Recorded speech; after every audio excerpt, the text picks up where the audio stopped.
पाकिस्तान और दुनिया भर से लाखों देखने और सुनने वालों को शहीद अरशद शरीफ का सलाम।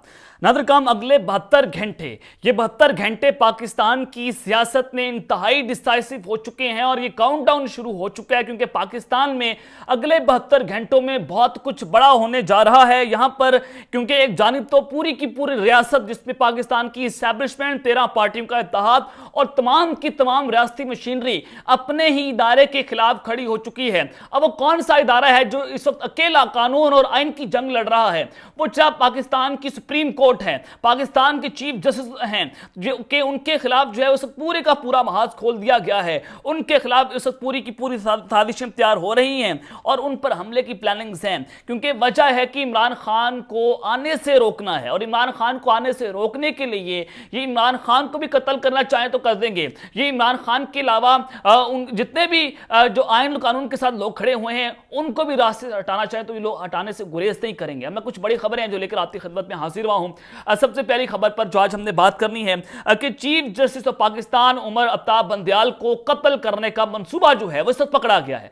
ये सब बड़ी खौफनाक प्लानिंग्स हैं कि असल कातिल कौन निकले हैं और इस मंसूबे का मास्टरमाइंड कौन है। कातिल जो है वो जिस तरह से सामने आए हैं, ये इस वक्त बहुत इंपॉर्टेंट हो चुका है कि नाकाबिले तरदीद सबूत जो मैं आपके सामने स्क्रीन पर चलाने जा रहा हूं, इस हवाले से तमाम तर डिटेल्स व हकाइक व सबूत आपके सामने रखी जाएंगी। और दूसरी खबर पर जो आज हमने बात करनी है कि मुल्क भर में इस वक्त इमरजेंसी के अलार्म बजना शुरू हो चुके हैं, बल्कि इमरजेंसी नाफिज होने जा रही है। जनरल आसिम मुनीर जो है वो हाईलाइट हो चुके हैं। जीएचक्यू में इस वक्त क्या खलबली है, इस हवाले से भी बड़ी इंपॉर्टेंट डिटेल्स हैं जो आपके सामने रखूंगा। और अमेरिका का इमरान खान के खिलाफ प्रोपागेंडा जो है वो पकड़ा गया और उस प्रोपागेंडा जो है वो ज्यादा देर तक नहीं चल सका और उसकी हकीकत आपके सामने रखूंगा कि असल वजह क्या है, हकीकत क्या है। लेकिन अगर आपने चैनल को सब्सक्राइब नहीं किया, चैनल को लाजमी सब्सक्राइब कर लें, बेल आइकन को दबा दें। आने वाली तमाम तरह अपडेट्स आपकी खिदमत में बर वक्त पेश होती रहें। नादरकाम, सबसे पहले मैं आपके सामने जो खबर रखना चाहता हूं मौलाना फजल रहमान के हवाले से। आपको पता है कि एक एक्सट्रीम किस्म का ये इंसान है और इमरान खान को कभी यहूदी एजेंट, कभी मरजई, कभी फितना, कभी काफिर। हालांकि जनाब ये शक्ल से देखने से मौलाना है, मौलवी है, मौलाना का टैग भी इस्तेमाल करते हैं, लेकिन जनाब हर तरह से इन्होंने इस्लाम की धज्जियां उड़ाई हुई। अगर ये कहूँ तो कहना गलत नहीं होगा, लेकिन जनाब इन्होंने जो एक स्टेटमेंट दी है वो बड़ी खतरनाक है। इन्होंने कहा कि इमरान खान से मुज़ाकरात की दलील से इत्तफाक नहीं करते, वो क्यों झुके और किसके सामने झुके। उन्होंने कहा कि मैं झुकूंगा नहीं। और मौलाना फजल रहमान ने अपनी प्रेस कॉन्फ्रेंस में हर बार गुफ्तगू में उन्होंने कहा मैं कायम हूं, जबकि हम इस वक्त इमरान खान से मुज़ाकरात के फलसफे और दलील से इत्तफाक नहीं करते, हम क्यों झुके और किसके सामने झुके। और उन्होंने कहा कि जिसको सियासत से बाहर होना चाहिए, सुप्रीम कोर्ट उसे सियासत का महवर बना रही है। हैरत है कि 90 दिन में इलेक्शन आइन का तकाजा है, लेकिन इमरान को राजी करें तो फिर कोई बात नहीं है। JOIF के सरबराह का कहना था कि अदालत को फिर भी पार्लियामेंट की की तौहीन नहीं करनी चाहिए। सियासतदान सुप्रीम कोर्ट को बताएं कि हम माजरत के साथ आप पर इत्मीनान नहीं कर सकते। और तशवीश और सदमे की बात है कि सुप्रीम कोर्ट आज मुकम्मल तौर पर तकसीम है। और ये जनाब बात कर रहे हैं मौलाना फजल रहमान साहब, और ये इन्होंने जनाब एक बार फिर से इमरान खान साहब के साथ बैठने से इनकार कर दिया है। पीपल्स पार्टी की तमाम तर कोशिशें नाकाम हो गई हैं, बिलावल भुट्टो ने हाथ खड़े कर लिए और ये बहुत बड़ी गेम थी पीपल्स पार्टी की कि हम तो जनाब मुज़ाकरात करवाना चाहते थे, लेकिन नून लीग भी नहीं मानी, JOIF वाले भी नहीं माने, तो लिहाजा हम जो है वो हमें नाअहल ना किया जाए। क्योंकि सुप्रीम कोर्ट का बड़े वाज़ेह अहकामात हैं, अगर तौहीन अदालत की गई और इलेक्शंस ना करवाए गए तो पाकिस्तान में इस हुकूमत का तख्ता उलट दिया जाएगा। तख्ता नहीं उल्टेगा बल्कि तौहीन अदालत केस में इस हुकूमत को उड़ा दिया जाएगा। पूरी की पूरी हुकूमत उड़ सकती है और 5 साल के लिए शहबाज शरीफ जो है वो नाअहल हो जाएंगे, जिसमें राना सनाउल्लाह, ख्वाजा आसिफ और जनाब दीगर जो मेन फेस हैं जिन्होंने खुल्लम खुल्ला तौहीन अदालत की है उनको जनाब उड़ा दिया जाएगा। तो ये पूरी एक गेम प्लानिंग के तहत पीपल्स पार्टी ने जनाब इंगेज करके नून लीग को, JOI को वो जनाब स्पेस बनाकर यहां से निकल चुके हैं बंद गली से, और अब वो उनकी नाअहली के चांसेस जो है वो कम हो गए हैं। अब पूरे का पूरा मलबा नून लीग के ऊपर, JOI के ऊपर गिर चुका है। और 27 अप्रैल को पाकिस्तान की तारीख की सबसे अहम तरीन समात होने जा रही है, क्योंकि सुप्रीम कोर्ट ने, चीफ जस्टिस ने 27 अप्रैल तक का सियासतदानों को वक्त दिया हुआ है। मुज़ाकरात करें, मुज़ाकरात करके फिर वो अदालत के अंदर आए और फिर उसके मुताबिक चीफ जस्टिस जो है वो फैसला करेंगे। लेकिन सियासतदानों ने मुज़ाकरात करने से इनकार कर दिया। लेकिन सियासतदानों के अलावा अगर मैं मौलाना फजल रहमान की बात करूं, नून लीग की बात करूं, अगर इन्होंने मुज़ाकरात करने से इनकार कर दिया तो कहना गलत नहीं होगा, क्योंकि इमरान खान साहब बड़ा वाज़ेह तौर पर कह रहे हैं कि जनाब मैं मुज़ाकरात करने के लिए तैयार हूं, आए बैठे मुज़ाकरात करते हैं, लेकिन हुकूमत जो है वो इसमें संजीदा दिखाई नहीं दे रही। लेकिन उस सारी सूरत हाल में जनाब जो खबर है ब्लूमबर्ग के हवाले से, एक अमरीकी नशरियाती इदारा है, उसने इमरान खान के खिलाफ एक घटिया किस्म का प्रोपागेंडा जो है वो किया और वो प्रोपागेंडा जो है वो ज़्यादा देर तक नहीं चल सका। अब ब्लूमबर्ग जो कि अमेरिकी जरीदा है, उसने एक रिपोर्ट जो है वो शाया की है। वो रिपोर्ट नहीं है बल्कि एक मजमून है, आर्टिकल है, जो कि आप भी लिख सकते हैं, मैं भी लिख सकता हूं अगर हमारी राइटिंग स्किल्स अच्छे हैं। तो उन्होंने उस मजमून में क्या लिखा था आपके सामने मैं मजमून रखता हूं और फिर उसकी असल हकीकत आपके सामने रखूंगा, तो आप हैरान हो जाएंगे कि किस तरह से अब बैनुल अक़वामी इदारों को इमरान खान के खिलाफ पाकिस्तान की इस्टेब्लिशमेंट इस्तेमाल कर रही है। अब जो ब्लूमबर्ग रिपोर्ट लिखता है कि इमरान खान पाकिस्तान को बहरान और इंतशार की जानिब धकेल रहे हैं। बहरान से पाकिस्तान में जमहूरी अमल के बारे में तशवीश बढ़ चुकी है, यानी कि इंटरनेशनल ये रिकॉग्नाइज करवाने की कोशिशें हो रही हैं कि पाकिस्तान में मार्शल लगने जा रहा है और जमहूरियत नाकाम हो चुकी है। कबल अज़ इंतखाबात की ख्वाहिश ने पाकिस्तान को आईनी बहरान में धकेल दिया है। जनाब ये ब्लूमबर्ग बात कर रहा है, ऐसा लग रहा है कि जैसे पाकिस्तान की इस्टेब्लिशमेंट, जियो न्यूज, समा न्यूज जो है वो खबर लिखता है और इमरान खान की नाकाम खारजा पॉलिसी डूबती मईशत के बायस अदम एतमाद आया और ऐसी रवैयों से तशद्दुद की फिजा कायम होने का खदशा है। इमरान खान अमेरिका से ताल्लुकात बहाल करने की कोशिश कर रहे हैं। अब ये जनाब खबर जो है ब्लूमबर्ग लिखता है, लेकिन मैं इसकी असल वजह भी आपके सामने रख देता हूं कि इसकी जनाब असल वजह क्या है। मैं आपको ये बता देता हूं कि तमाम पाकिस्तान के मीडिया चैनल्स हैं वो ब्लूमबर्ग अमेरिकी जरीदे की खबर जो है वो जनाब धकेल रहे हैं और उसको जनाब हेडलाइंस बनाकर पेश कर रहे हैं। अब जरा इसकी असलियत आपने समझनी है कि असल वजह क्या है। ब्लूमबर्ग पर जो आर्टिकल लिखा गया है वो 18 अप्रैल का था और लिखने वाला एक पाकिस्तानी टाउट था। वो टाउट जो कभी जनरल बादशाह और फैज हमीद का टाउट हुआ करता था और इस टाउट ने पिछले 15 आर्टिकल लिखे, सब के सब इमरान खान के खिलाफ थे।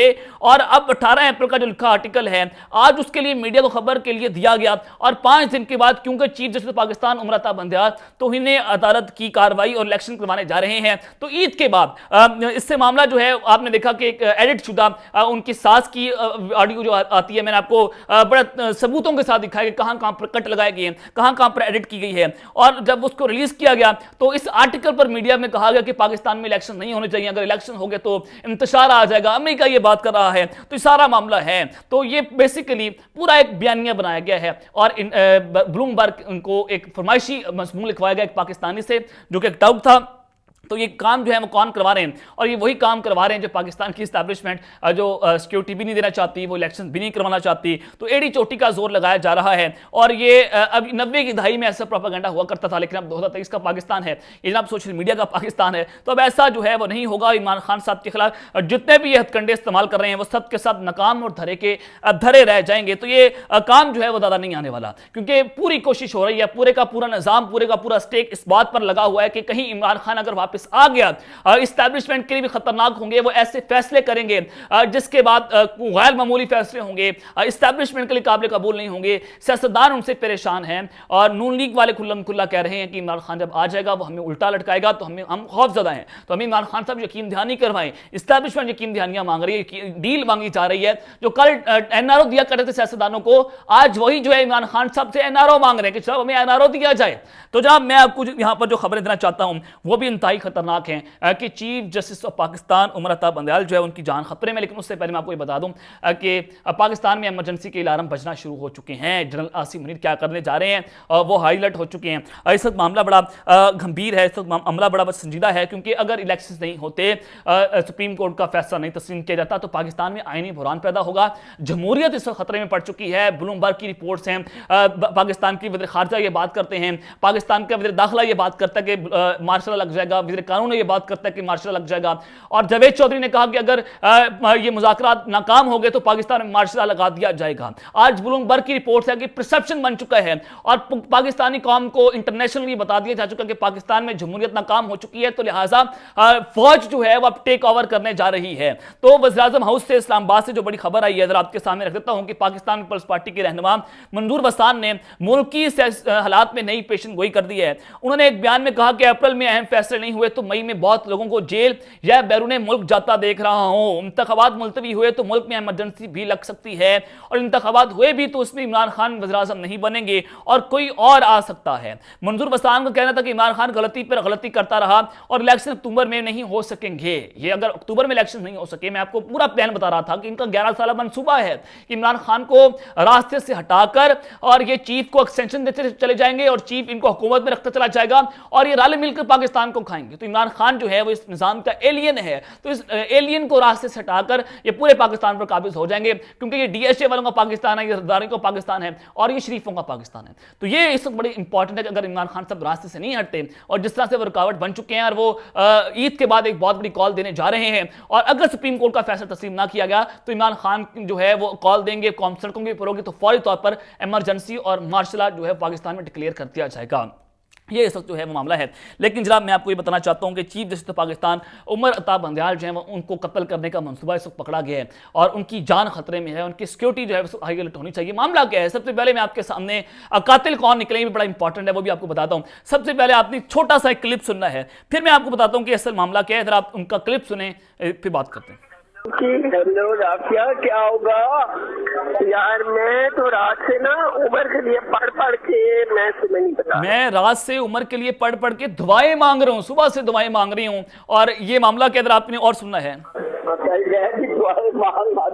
से क्या ये और लोगों को भी क्या है। और उमर को एक मैसेज भेजा मैंने कहा तुमने लाहौर के जलसे में मौजूद थी, वहाँ लाखों बंदा था, इसी तरह हर शहर में लाखों बंदा है, और तुम सिर्फ ये अंदाजा लगा लो कि तुम्हारे लिए कितनी दुनिया दुआ कर रही है इस वक्त। इससे तुम्हारी हिम्मत बहुत बड़ी और तुम्हारी सेफ्टी तुम्हारी हिम्मत और तुम्हारी सेफ्टी, कितने लोग तुम्हारे लिए दुआएं कर रहे हैं। इस वक्त ये परेशानी का आलम है कि उमर अता बंदयाल के घर जो है वो इस वक्त बड़ा लड़ता तारी है, खलबली है और हालात जो हैं वो जनाब अच्छे नहीं हैं। मैं आपके सामने जरा कुछ बड़ी खबरें रखना चाहता हूं कि ये जो ऑडियो लीक हुई है और इसमें ये बात हो रही है कि उमर अता बंदयाल के लिए मैं दुआ मांग रही हूं, इनके साथ जो है वो ये बात करती है। लेकिन जनाब आपको मैं ये बताना चाहता हूं कि justice Umar Ata Bandial chief justice of Pakistan, उनकी जान जो है वो खतरे में, किस तरह से खतरे में, और फिर असल कातिल जो है वो सामने आया है। जरा मैं वो कातिल की ट्वीट भी पढ़कर सुनाता हूं। मरियम नवाज जो है वो ट्वीट करती है, उन्होंने कहा, बल्कि मुबैना ऑडियो लीक पर उन्होंने जनाब रद्द अमल दिया है, जिसमें जो उमर अता बंदयाल की सास और वकील ख्वाजा तारिक रहीम की जो अहलिया हैं वो गुफ्तगू कर रही हैं, और उन्होंने जनाब ये बताना चाहता हूं कि उस पर मरियम नवाज ने ट्वीट किया कि जहां फैसले आइन और कानून नहीं बल्कि बेगमात और सासों की पसंद और नापसंद की बुनियाद पर हो रहे हों, वहां फितना और इंतशार होगा और तमीर और तरक्की सिर्फ ख्वाब रहेगी। पहले भी कहा था कि चीफ जस्टिस साहिब, ये पाकिस्तान की अदलिया है, जॉय लैंड नहीं है। जनाब डायरेक्ट जो है वो मरियम नवाज जो है वो चीफ जस्टिस का नाम ले रही हैं, डायरेक्ट जो है वो उनको टारगेट किया जा रहा है कि सुप्रीम कोर्ट का नहीं बल्कि ये सास कोर्ट का पाकिस्तान है। ये मरियम नवाज जो है वो ट्वीट्स करती हैं। तो मैं आपको ये बताना चाहता हूं कि जिस तरह से उनकी वालदा बात कर रही हैं, तो there is something wrong behind the bottom. DCI उनसे मिलकर आए सुप्रीम कोर्ट के चीफ जस्टिस से कुछ दिनों पहले रात की मुलाकात होती थी, और फिर मैंने ये खबर भी आपके सामने ब्रेक की थी। तो उस वक्त भी ये धमकी दी गई थी कि अगर आपने हमारी उस